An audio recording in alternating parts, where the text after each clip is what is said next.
show ninyo. And I think you are lying dahil dito po naka-breakdown po ng revenue. Itong istasyon ang kumita ng 105 billion ng 2022. Kumita ng 2021 ng 41.8. Kanina sabi ni attorney, wala daw advertisement and promotion. Dito sa advertising and promotion nyo, 12 billion ang ginastos nyo ng 2022. At noong 2021, declared nga 810,000 lamang. Tapos ang 2022 is 12 billion. In other words, Mr.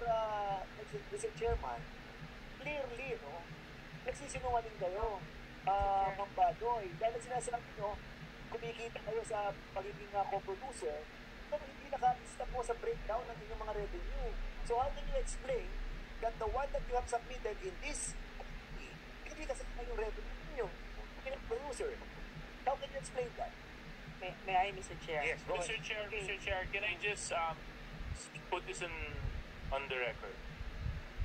We've already cited an individual in contempt earlier for failing to provide the information that the committee requires. To SMNI right now, again, very, very, very thin ice. Both of you magkatabi kayo. Sinabi mo, abogado mo to. Kayo magkatabi, hindi pa kayo magkasundo kung ano ba talaga yung totoo. Sabi mo, may tatlong nag-advertise. Sabi ng katabi mo, wala. Yan. I Mr. Chu, may I respond? I move to declare Madam Badoy in contempt. I second. There's a motion. Duly seconded by the Honorable Akop on a motion of the Honorable Benny Abante. Pwede po bang magsalita, Mr. Chair? Mapapansin dito na si Dr. Loren Badoy ay inipit talaga ng mga congressmen. Pinapag-explain siya ni Congressman Dan Fernandez. Sinalo ito kaagad ni Congressman Suarez. Pagkatapos ni Congressman Suarez, sinalo kaagad ni Congressman Abante at nag-motion na i-contempt si Dr. Loren Badoy. At sinugundahan ni Congressman Akop.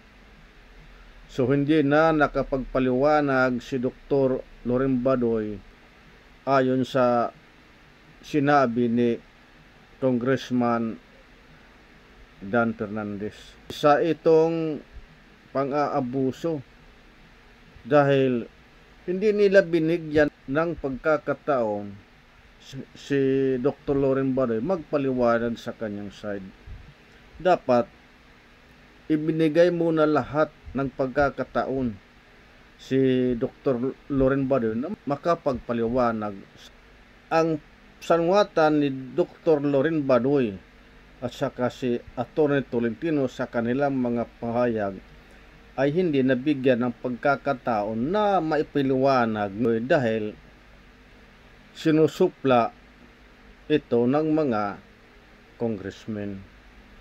Ganun pa man dahil nagfile na sila ng kaso sa Supreme Court, dito natin malalaman kung ano ang decision ng Supreme Court, kung ito ba ay pang-abuso sa panig ng committee.